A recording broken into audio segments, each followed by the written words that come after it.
देव अधिदेव 1008 आदिनाथ भगवान के चरणों में त्रिकाल बार नमोस्तु नमोस्तु नमोस्तु। परम पूज्य आचार्य भगवान विद्यासागर जी महामुनिराज, परम पूज्य निर्यापक श्रमण मुनिपुंग सुधासागर जी महाराज के चरणों में त्रिकाल बार नमोस्तु करता हुआ विनयांजलि सभा में मैं अपनी विनयांजलि प्रेषित करता हूँ। मंचासी परम पूज्य आदित्य सागर जी महाराज सत्संग के चरणों में त्रिकाल बार नमोस्तु भगवान नमोस्तु भगवान नमोस्तु। विनयांजलि सभा में विराजमान सभी साधर्य बंधु मातृशक्ति, आचार्य भगवान विद्यासागर जी महाराज यम संलेखना धारण कर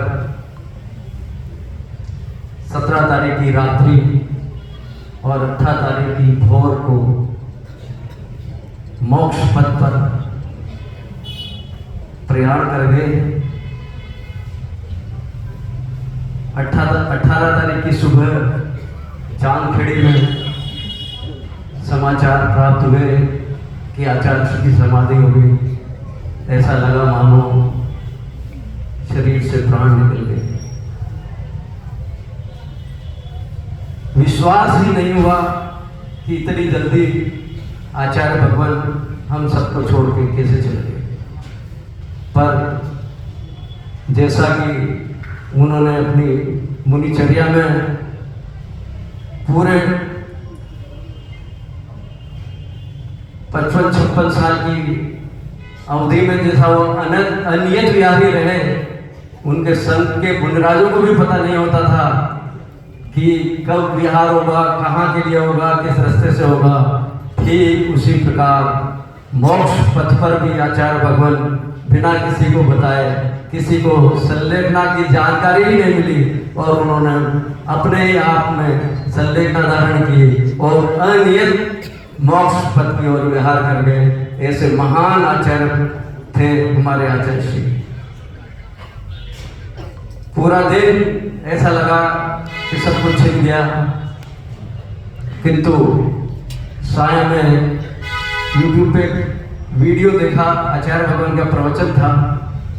आचार्य भगवान कह रहे थे कि हम यहाँ से जाएंगे, कुन स्वामी मिलेंगे, उमा स्वामी जी मिलेंगे, समन्वत स्वामी मिलेंगे, ज्ञान सागर जी महाराज मिलेंगे, हम उनसे चर्चा करेंगे।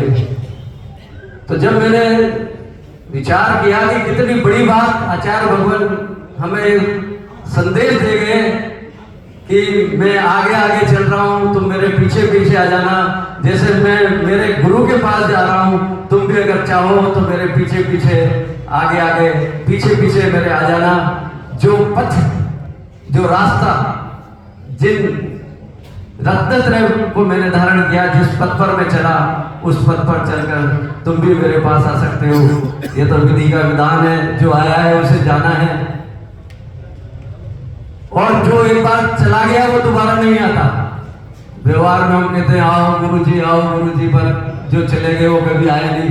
पर जो चले गए उनके पीछे हम जरूर जा सकते हैं, ये रास्ता वो बताएंगे। साथ में दूसरे वीडियो में मैंने देखा आचार्य भगवान कह रहे हैं कि जो भव्य जीव रत्नत्रय के साथ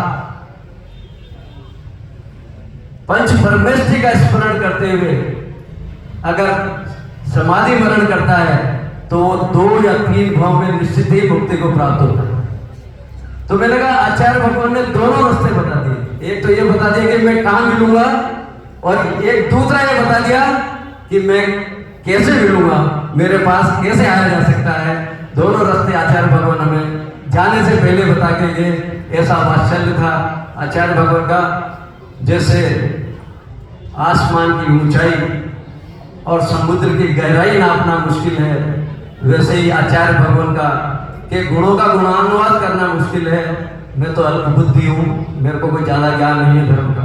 मैं आचार्य भगवान के गुणों के बारे में ज़्यादा नहीं बोल सकता, पर आचार्य भगवान के जो उपकार हैं मेरे ऊपर, समाज के ऊपर, जैन जगत के ऊपर और इस देश के ऊपर, वो इतने इतने उपकार हैं जिनके बारे में हम चर्चा करने लगे तो घंटों बीत जाएं। आचार्य भगवान ने, मैं अपने आप को सौभाग्यशाली मानता हूं कि मैं जब जब भी आचार्य भगवान के चरणों में गया और जो निवेदन लेके गया, आचार्य भगवान ने मुझे कभी निराश नहीं लौटाया।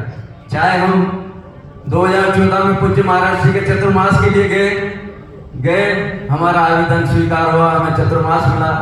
चांदपेड़ी चतुर्मास के लिए गए, हमें बिल्कुल विपरीत परिस्थितियां थी, कोरोना काल था, समाज नहीं था, उसके बावजूद भी आचार्य भगवान का आशीर्वाद मिला, महाराज जी का हमें चतुर्मास मिला। उसके बाद पंचकोटा पंच कल्याण के लिए गए तो आशीर्वाद मिला, चांदखेड़ी पंच कल्याण के लिए गए तो आशीर्वाद मिला, पूर्णमती माता जी के पंच कल्याण के लिए गया तो आशीर्वाद मिला, और विनीत सागर जी महाराज के चतुर्मास के लिए गए तो आशीर्वाद मिला। जब जब भी मैं गया, मुझे कभी आचार्य भगवान ने छप्पर फाड़ के दिया, और कभी आचार्य भगवान के यहाँ से मैं निराश नहीं लौटा। पूरे समाज की तो क्या बात कहें, चाहे प्रतिभा स्थली हो, शिक्षा के क्षेत्र में, चिकित्सा के क्षेत्र में पूर्णायु, चिकित्सा में पूर्णायु हो, भाग्योदय हो, हथकरघा हो, रोजगार की दृष्टि से, और संस्कृति को जीवित रखने के लिए एक चलता फिरता, हम चलते फिरते इतने तीर्थ, इतने साधु, इतने आर्य का माँ, हम सबको इतना बड़ा संघ हमें देखेंगे। आचार्य ज्ञान सागर जी ने तो एक अकेले विद्यासागर जी दिए थे, और विद्यासागर जी हमें इतने सारे साधु देखेंगे जो सालों सालों तक इस जैन जगत की, जैन धर्म की